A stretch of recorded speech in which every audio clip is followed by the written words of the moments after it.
श्रीमद् रामायणम्।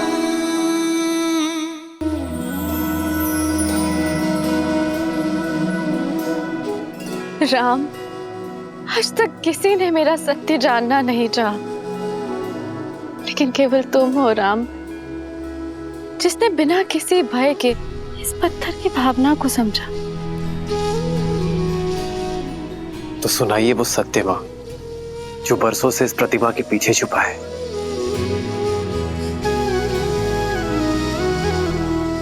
मैं अहल्या, स्वयं ब्रह्मदेव ने मेरा निर्माण किया। ब्रह्मदेव की 5 कन्याओं में से एक हूँ।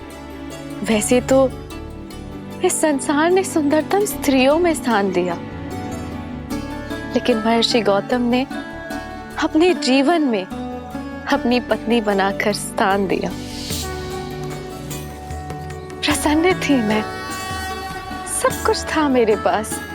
महर्षि गौतम जैसे ज्ञानी पति का प्रेम और सतानंद जैसा प्यारा संस्कारी पुत्र। निश्चिंत थी मैं कि मेरे जीवन में कुछ अनुचित नहीं हो सकता, पर ये मेरा भ्रम था। नहीं जानती थी मैं कि मेरा रूप ही मेरा शत्रु बन बैठेगा। नहीं समझ पाए कि कब देवराज इंद्र की कुदृष्टि मुझ पर पड़ गई। नहीं जानती थी मैं कि देवराज इंद्र उस अवसर की प्रतीक्षा कर रहे हैं जो मेरे जीवन में आपदा बनकर आने वाला था, मेरा संसार बिखेर देने वाला था।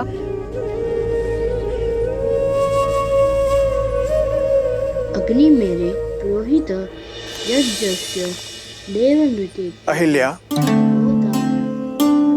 जी जी महाराज। मैं संध्या स्नान के लिए जा रहा हूँ। जी, आपके लौट के आने तक संध्या पूजन की सारी सामग्री सज रहेगी। और शिष्यों,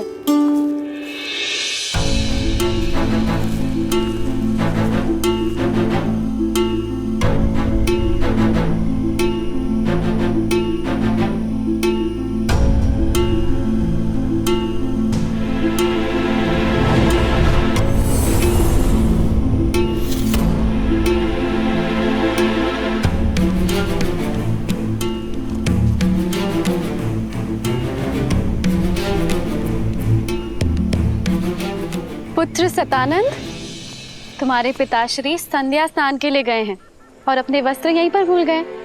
तो जाओ और तुम्हें ये दे के आओ। जी माँ।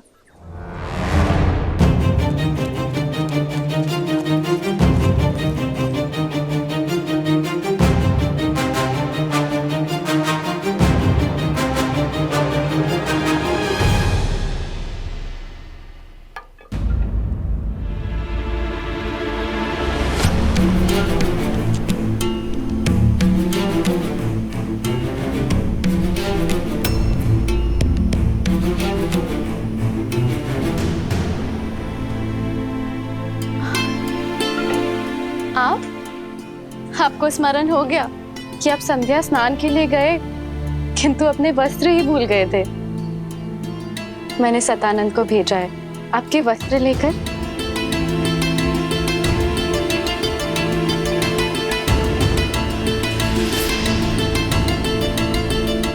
इसीलिए हम अपना वस्त्र छोड़कर गए थे कि तुम सतानंद को बाहर भेजो और हम दोनों को एकांत में कुछ समय मिल सके। अहिल्या,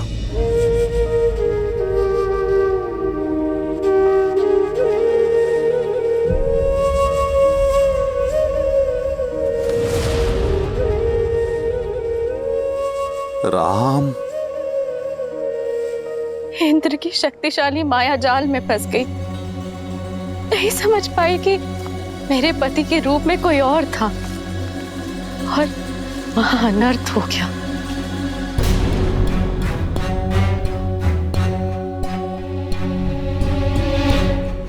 कौन हो तुम?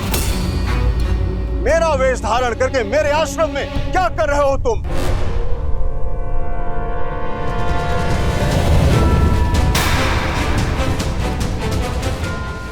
इंद्र,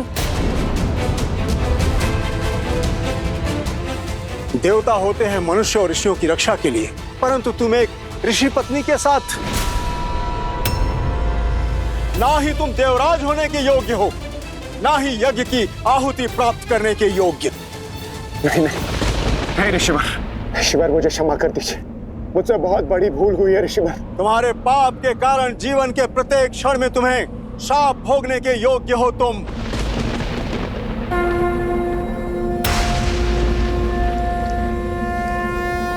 ऋषिवर, मैं गौतम अपने जीवन की संपूर्ण तप को साक्षी मानकर मैं तुम्हें श्राप देता हूं इंद्र। नहीं देव ऋषि, ऐसा अनर्थ मत कीजिए कि जिस रूप के मोह में तुमने ये पाप किया है वो तुम्हारा रूप तुमसे छिन जाएगा। तुमने इंद्रत्व का अपमान किया है भोगी, तुम आजन्म रोगी रहोगे। देव ऋषि, तुम्हारे संपूर्ण शरीर पर सहस्त्रों घाव हो जाएंगे। तुम अपना पुरुषत्व खो दोगे इंद्र। असुर तुमसे युद्ध में विजयी होंगे। तथास्तु।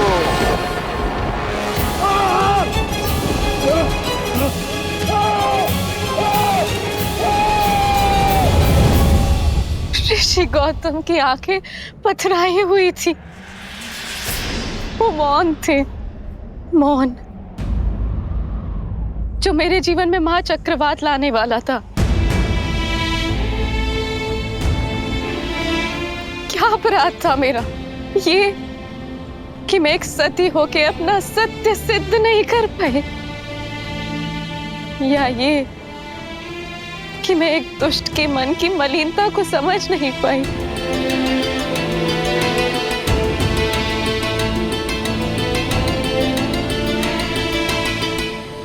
सच में तुम्हें ज्ञात नहीं था कि वो मैं नहीं हूं। आपको संदेह है मुझ पे? अगर अनुमान होता तो क्या मैं देवराज? जब वो मेरे समक्ष आए तो मुझे भ्रमित कर दिया। इंद्र के रूप में नहीं, अभी तो बिल्कुल आपकी तरह लग रहे थे वो, और माया से मुझे। अहिल्या! इंद्र तो पापी है, परंतु तुम तो पतिव्रता हो ना। फिर तुम्हें यह कैसे अनुमान नहीं हुआ कि यह इंद्र की माया है? उसने तुम्हें स्पर्श किया और तुम्हें अंतर का अनुभव तक नहीं हुआ। मानने को मैं सच नहीं कि कोई स्त्री किसी के निकट रहने के पश्चात भी यह अनुभव न कर सके कि वो उसका पति नहीं है। सत्य बोलो अहिल्या, एक ऋषि पत्नी होने के पश्चात भी ऐसा तुच्छ व्यवहार। चरित्रहीन हो तुम।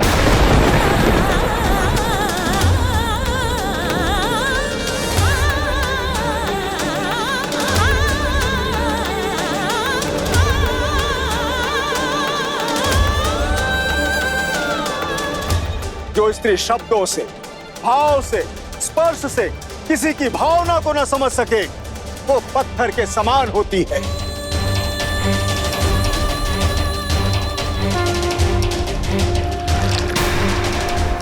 मैं तुम्हें श्राप देता हूं कि इसी क्षण तुम पत्थर की प्रतिमा में बदल जाओ, सदा सदा के लिए।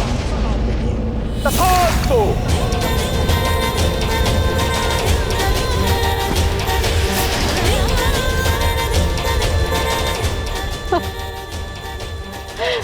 अनर्थ मत कीजिए आर्य, मेरी बात तो सुन लीजिए, मेरे पक्ष का सत्य जान लीजिए। जो देखा उसके पश्चात भी अब क्या कुछ शेष है सुनने के लिए?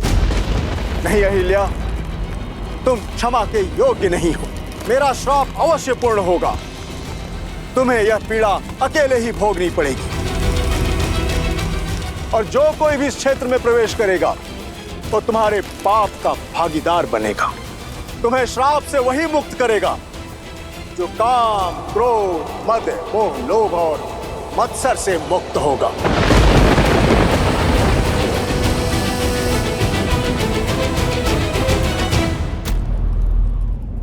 माता,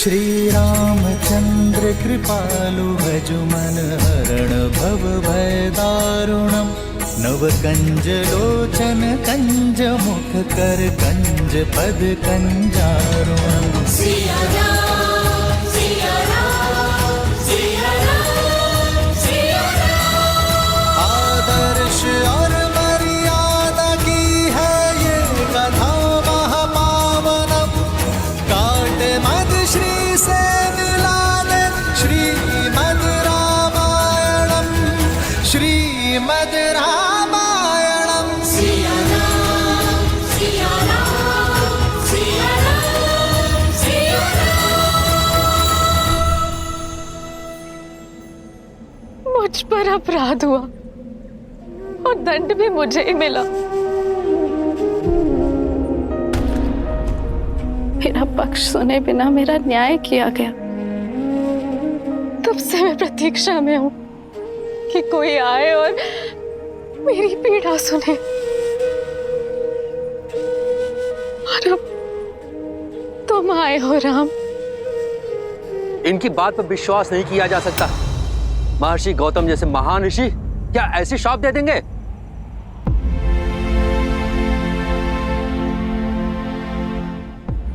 यदि एक पति अपनी पत्नी के आंसुओं में छुपा सत्य न देख सके तो क्या वो पाप नहीं? एक संबंध में सबसे बड़ा पाप होता है उस संबंध में सम्मान खो देना। यदि गौतम ऋषि सम्मान न खोते, माता अहिल्या के साथ साथ पति पत्नी के संबंध को शाप ना देते, अपराधी को उसके अपराध का दंड अवश्य मिलना चाहिए, पीड़ित को नहीं। एक स्त्री की पवित्रता का मापदंड उसका शरीर नहीं होता, भाव होता है, उसका मन होता है।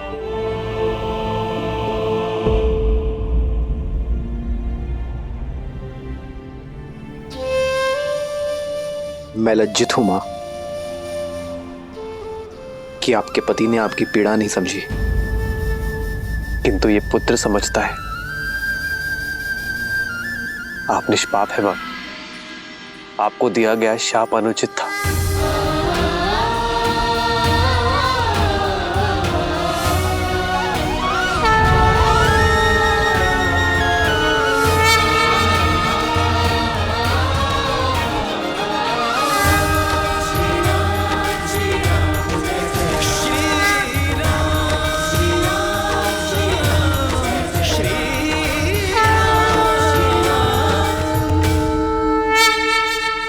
एक मां जब अपनी संतान को जन्म देती है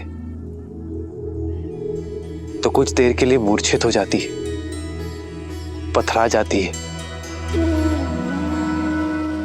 संतान का रुदन, उसके आंसू, उसके पांव का प्रहार उसे जगाता है मां, संसार में फिर से लाता है। ऐसा ही आपका पुत्र आपको जगाने आया है मां। जाग जाइए मां, लौट आइए।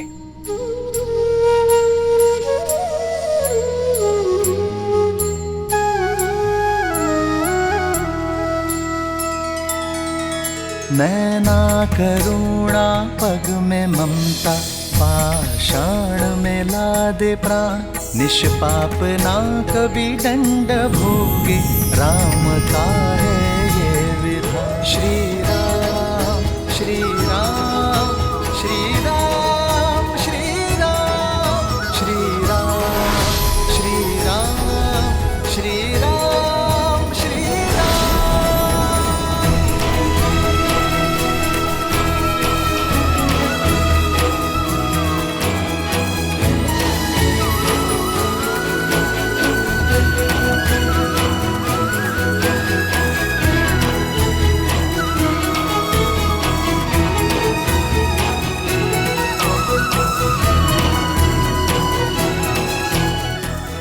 माता,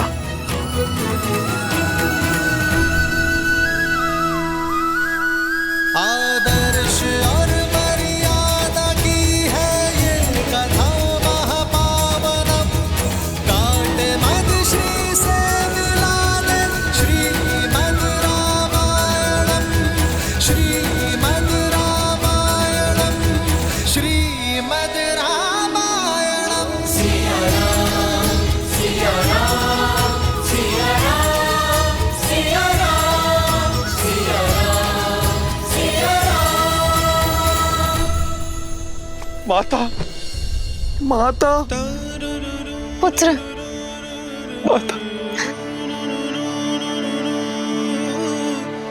माता, मुझे क्षमा कर देना। मैं वो अभागा पुत्र हूँ जो मेरी माता की पीड़ा समझ नहीं पाया। मेरा समस्त जीवन आत्मग्लानि में व्यतीत हो गया। माता, मुझे क्षमा कर देना। माता, मुझे क्षमा कर देना। नहीं पुत्र, मैं तुमसे रुष्ट नहीं हूं पुत्र सतानंद। व्यक्ति की समझ तो आयु से परिपक्व होती है।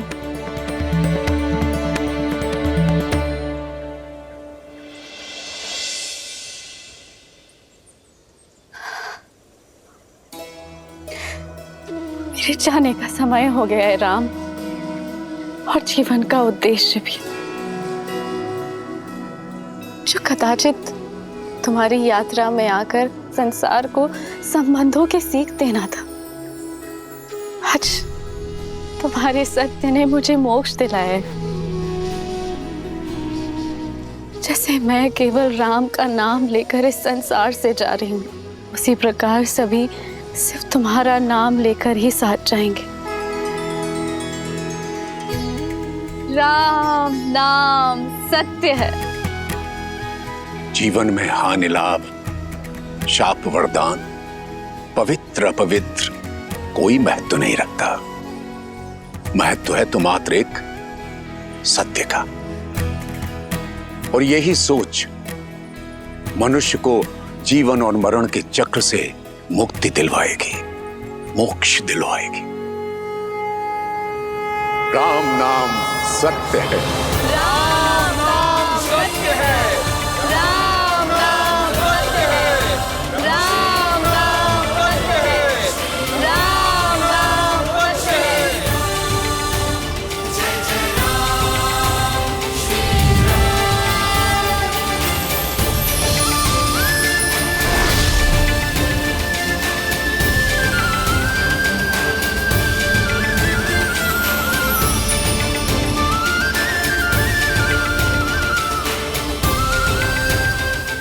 अद्भुत।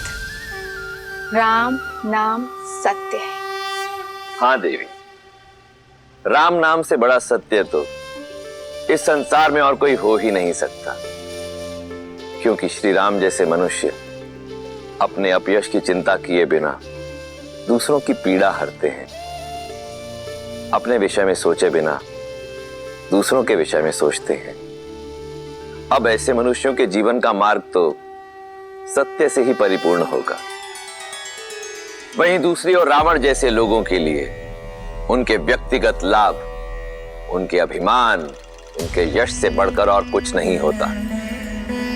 और यही कारण था कि रावण सीता के स्वयंवर में जाने के लिए सज्ज हुआ।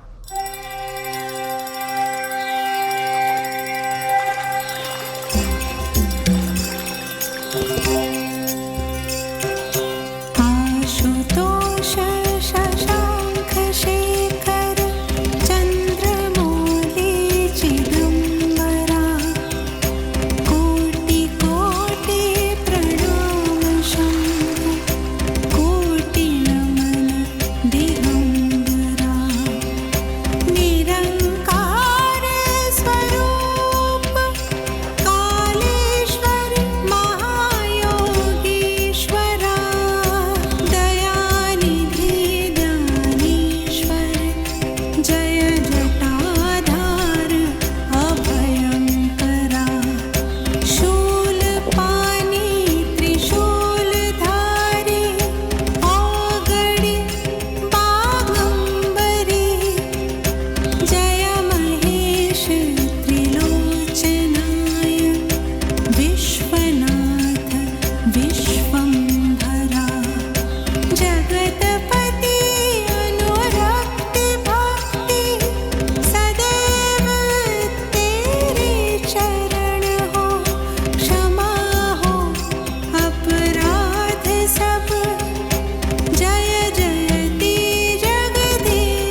अपने स्वामी को विदा दो मंदोदरी। विदा? कहाँ प्रस्थान कर रहे हैं आप? मिथिला। मिथिला? स्वयंवर में, जहां से लंका के लिए निमंत्रण ही नहीं आया। निमंत्रण अतिथि को दिया जाता है, विजेता को नहीं। 14 लोगों के स्वामी को स्वयंवर का निमंत्रण न देना किसी चुनौती से कम नहीं मंदोदरी। पर हमारे पुत्र मेघनाथ का तो विवाह हो चुका है और दूसरी पत्नी की चाह भी नहीं है उसे। मैं मिथिला मेघनाथ के लिए नहीं जा रहा।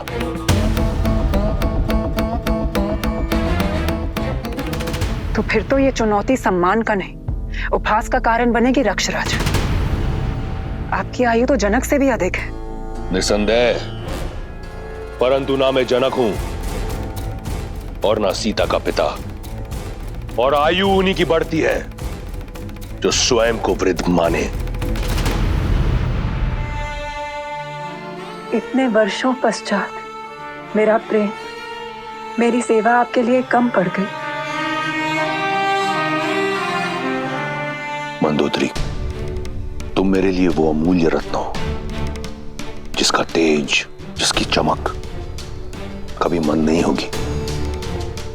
तुम सदैव मेरी पटरानी रहोगी। फिर जनक पुत्री क्यों? मैं मिथिला केवल जानकी के लिए नहीं, महान शिव धनुष पिनाक के लिए जा रहा हूं। उसका वहां मिथिला में रहना चुभता है मुझे।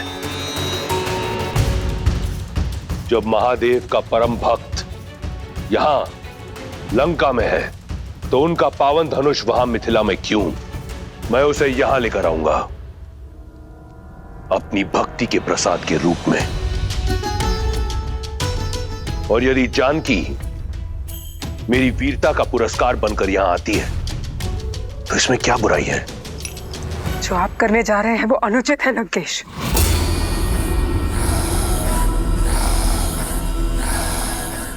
लंकेश अनुमति लेने नहीं, सूचना देने आया है। दशानन की नई रानी के स्वागत की तैयारी करो।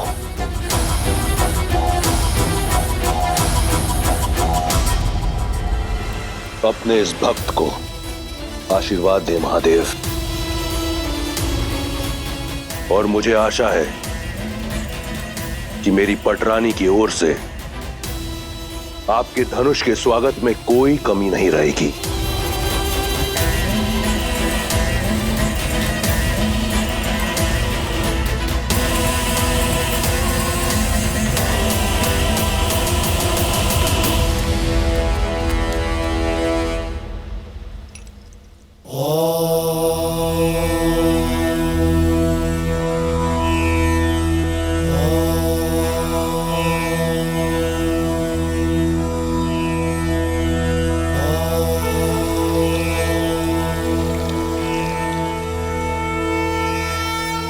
गुरु सदानंद के मन की व्यथा शांत करना महादेव। दीदी, दीदी सुनो। मैं पूजा कर रही हूँ उर्मिला। दीदी, आचार्य सदानंद गौतम ऋषि के आश्रम से लौट आए। कहाँ है वो? दशरथ नंदन भी आए उनके साथ? वो तो पता नहीं, कदाचित साथ हो। गुरुदेव तो आते ही राजसभा में चले गए थे पिताश्री से भेंट करने के लिए।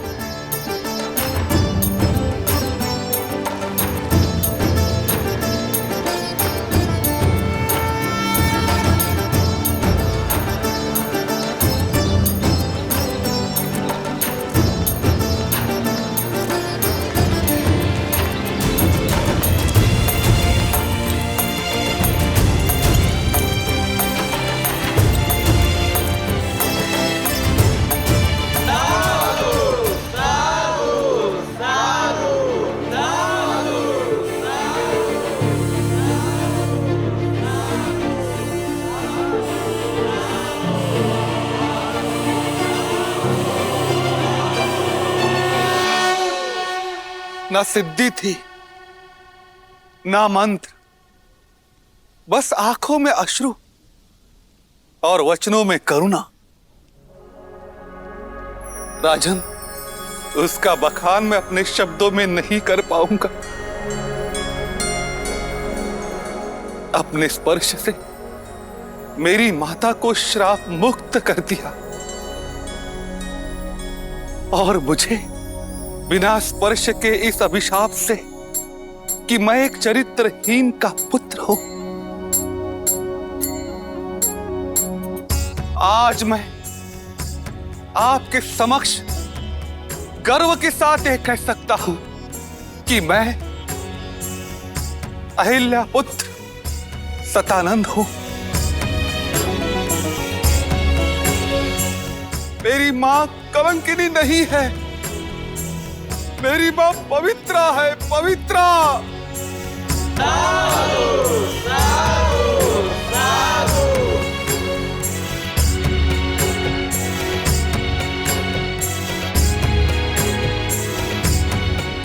पुत्री सीता, तुमने उचित कहा था, महादेव ने मार्ग दे दिया। अब तुम्हारे इस गुरु को शांति की खोज के लिए कहीं और जाने की कोई आवश्यकता नहीं। इस समस्त संसार में वस्तु, संपत्ति, शक्ति का कोई मोल नहीं है। मोल है तो केवल राम नाम का। राम नाम सत्य है, राम नाम सत्य है।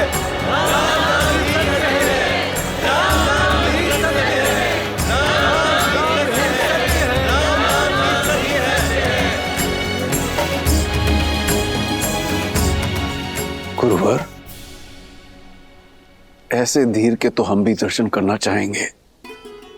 ऋषि विश्वामित्र मिथिला के इतने निकट है, तो आप उन्हें न्योता देते ताकि हम उनकी सेवा कर पाते, और सेवा के साथ साथ हमें दशरथ नंदन के भी दर्शन हो जाते।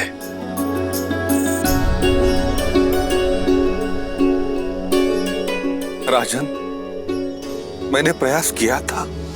ऋषिवर, आप मिथिला के इतने निकट है, हमें सेवा का अवसर देते। मिथिला में शिव धनुष्य यज्ञ होने वाला है और जनक कुमारी का स्वयंवर भी। मैं अवध कुमारों को किसी और उद्देश्य से लेकर आया हूं शतानंद। कभी समय मिला तो मिथिला अवश्य आऊंगा। कदाचित उनके मन में कुछ और है।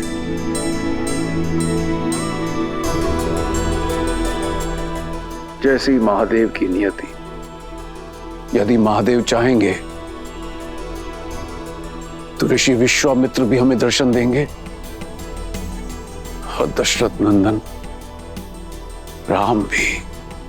अवश्य महाराज। ये क्या?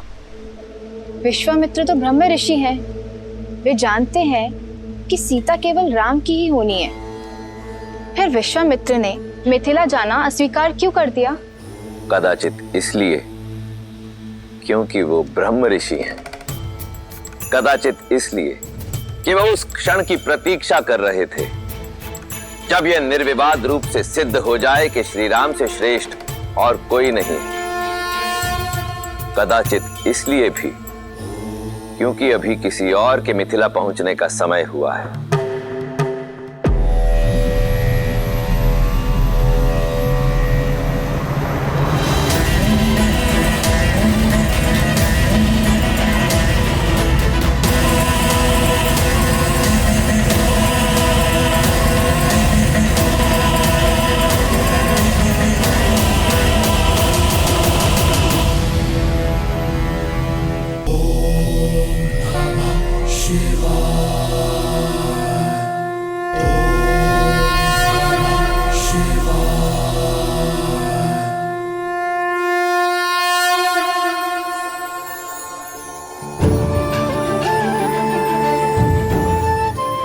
मिथिलावासियों, महापावन शिव धनुष को नगर प्रदक्षिणा करने के पश्चात स्वयंवर क्षेत्र में ले जाकर स्थापित कर दिया जाएगा और वहां उस पर प्रत्यंचा चढ़ाने वाला वीर बनेगा मेरी पुत्री सीता का वर। जनक पुत्री सीता की जय, जनक पुत्री सीता की जय, जनक पुत्री सीता की जय, मिथिला नरे जनक की जय, मिथिला नरे जनक की जय, मिथिला नरे जनक की जय। अधिक सोचिए मत दीदी, ये धनुष दशरथ नंदन राम के अतिरिक्त कोई नहीं उठाने वाला।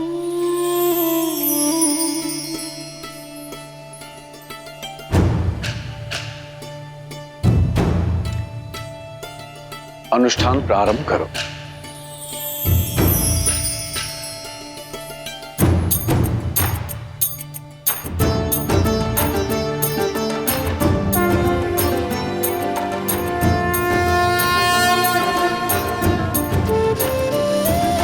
ओम नमः शिवाय, ओम नमः शिवाय।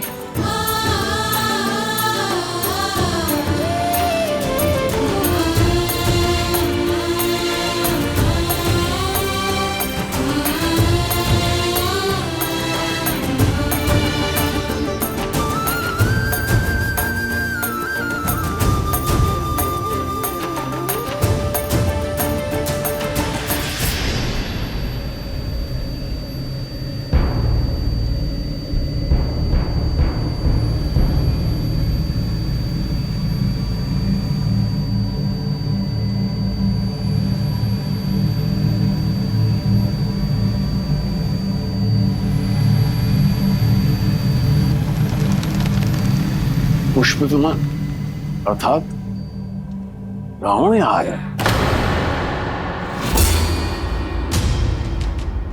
रावण, दशानन, दुष्ट राक्षसों का राजा यहाँ?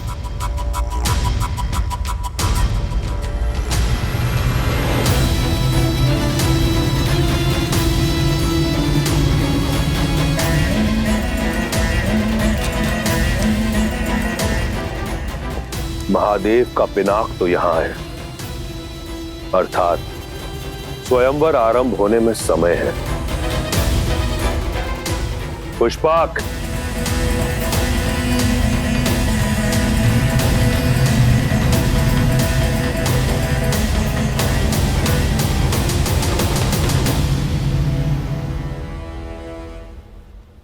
आर्य, बिना निमंत्रण रावण का यहाँ आना, क्या उद्देश्य हो सकता है उनका?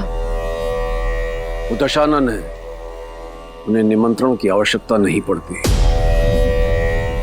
और नीति और नियम के अनुसार भी हम उन्हें इस स्वयंवर में भाग लेने से रोक नहीं सकते।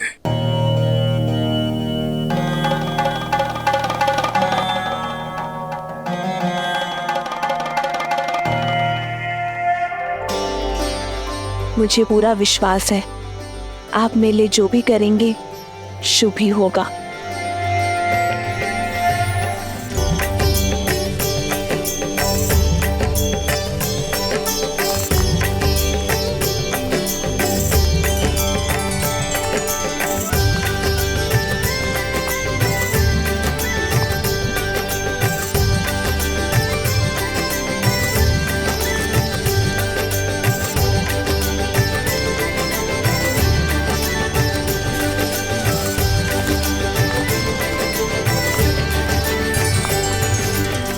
आज भूख प्यास और थकान नहीं हुई लक्ष्मण? गुरु और कहा ले जा रहे इसकी शंका तो नहीं है तुम्हें? आज मैं शंकित नहीं हूं भाई, अभी तो दृढ़ता से तत्पर हूं, क्योंकि मैं जान चुका हूं कि गुरुदेव हमें जहां भी ले जा रहे होंगे किसी कारण से ही ले जा रहे होंगे।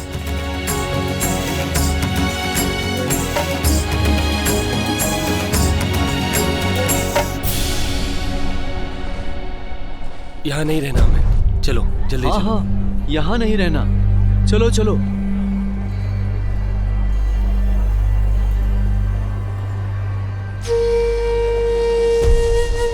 भैया सुनिए, आप सभी इतने चिंतित और भयभीत होकर जा कहाँ रहे? मत पूछो, बस यहाँ नहीं रहना हमें, जाने दो हमें, नरक है ये स्थान। परंतु मित्र, इतने सुंदर स्थान में समस्या क्या है? ये स्थान शापित है, हमें हमारे भाग्य पर छोड़ दो युवक।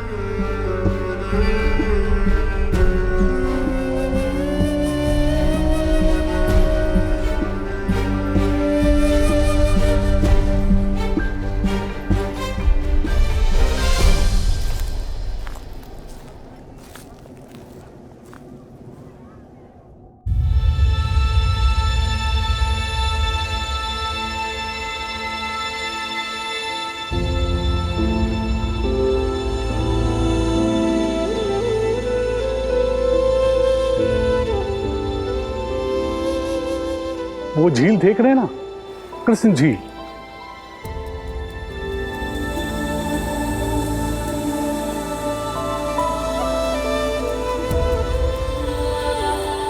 अचानक वहां से जल का वेग आता है और बाढ़ आ जाती है। कुछ ही पलों में हमारे खेत घर सब बहा ले जाती है।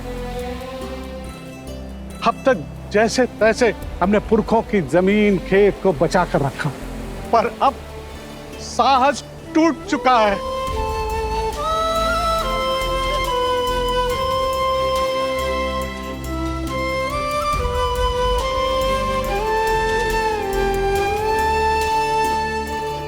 समाधान भागने में नहीं, साधने में है।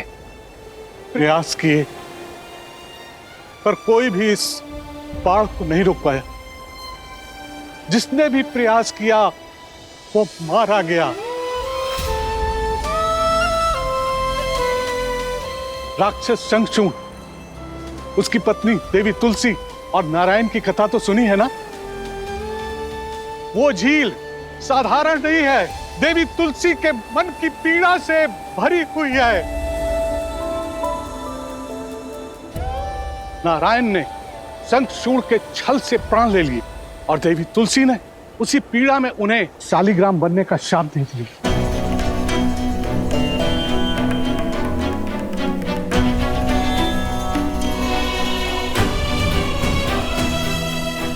ये शालिग्राम नारायण के चिन्ह है, शापित होकर पड़े हैं गंडकी नदी के तट पर।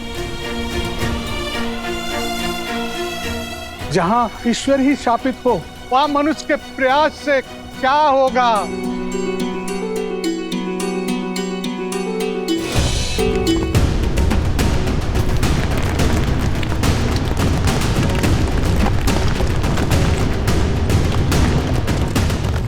भागो भागो, सब लोग वहां से भागो, शीघ्र ऊंचे स्थान पर जाओ। आओ चलो, इधर आओ, इधर आओ, निकलो।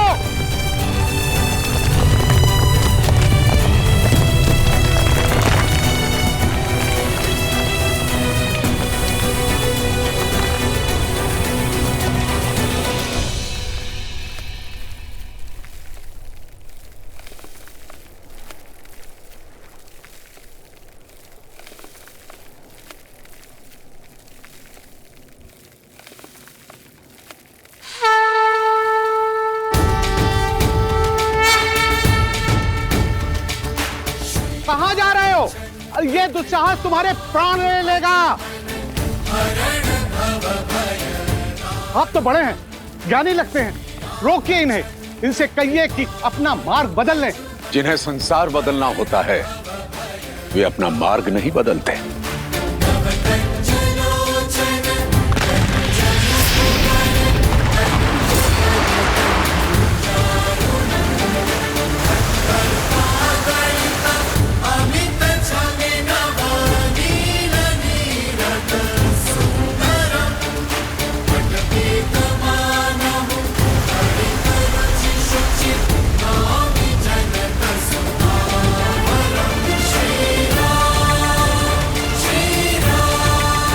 हे महादेव, रक्षा करो।